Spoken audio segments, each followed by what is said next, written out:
Saudara, pasca pemerintah yang menerbitkan aturan penjualan LPG 3 kg hanya melalui pangkalan resmi, antrean pun mengular di sejumlah tempat. Lalu seperti apa koordinasi antar pemerintah, antar kementerian terkait dengan kebijakan baru ini? Kita tanyakan kepada jurnalis Kompas TV, Triksi Valencia yang berada di Istana. Selamat petang, Triksi.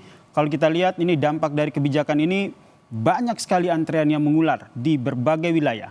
Koordinasi antar kementerian seperti apa untuk menangani hal ini?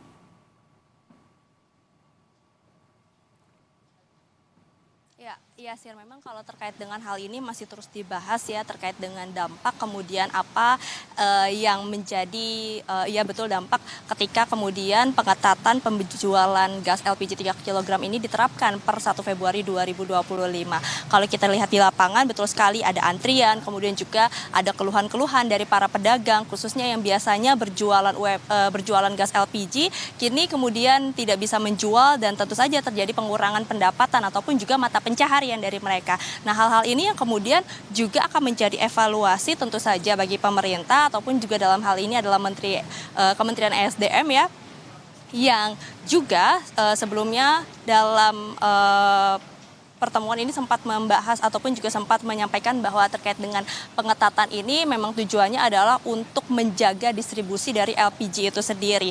Kemudian juga yang ditekankan adalah untuk memperketat terkait dengan harga penjualan agar tidak ada perbedaan harga di satu tempat dan juga tempat yang lainnya. Maka dari itu karena memang fokusnya adalah LPG 3 kg ini untuk didistribusikan kepada masyarakat yang membutuhkan ataupun juga yang disubsidi, yang mendapatkan subsidi, maka terkait dengan pengawasan-pengawasan inilah yang kemudian dilihat untuk kemudian diperketat sampai saat ini. Nah, terkait juga dengan kelangkaan karena memang sudah diperketat terkait dengan penjualan, ini juga sempat dibahas ataupun juga sempat disampaikan oleh Menteri ESDM Bahlil yang dikatakan tidak ada kelangkaan, tidak ada juga pembatasan pendistribusian LPG, tapi yang dikatakan adalah pembatasan pembelian untuk memastikan distribusi lebih merata.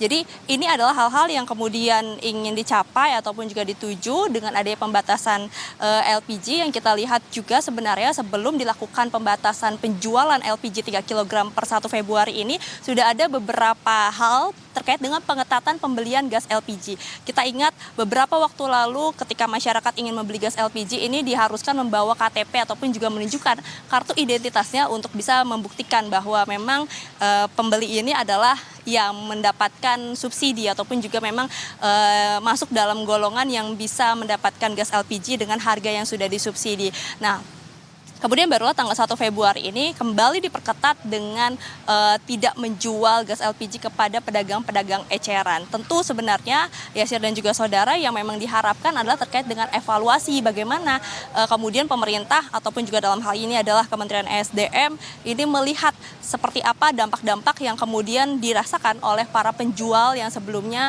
mendapatkan yang mendapatkan keuntungan ataupun juga mata pencahariannya dalam menjual gas LPG 3 kg ini.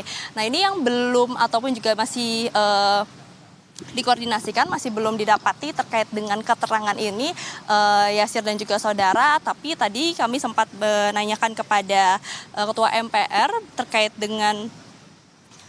dengan pembatasan penjualan LPG ini yang menyebutkan bahwa terkait dengan mata rantai dari pangkalan, kemudian ke pengecer ke pembeli. Nah, ini yang menjadi permasalahan ataupun juga menjadi fokus yang harus dievaluasi, yang harus diawasi. Karena dari mata rantai yang panjang ini menyebabkan harga yang berbeda-beda, menyebabkan harga yang kemudian mahal ataupun juga tidak sesuai.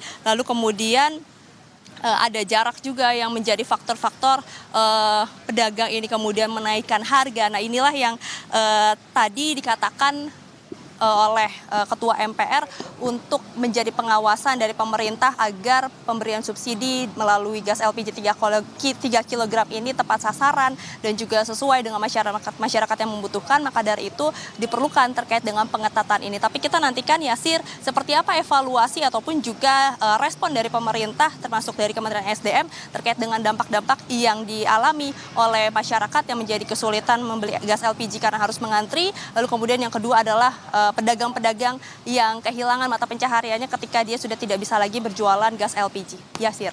Triksi Valencia, terima kasih atas informasinya terkait dengan aturan LPG 3 kg yang tidak lagi dijual di tingkat pengecer.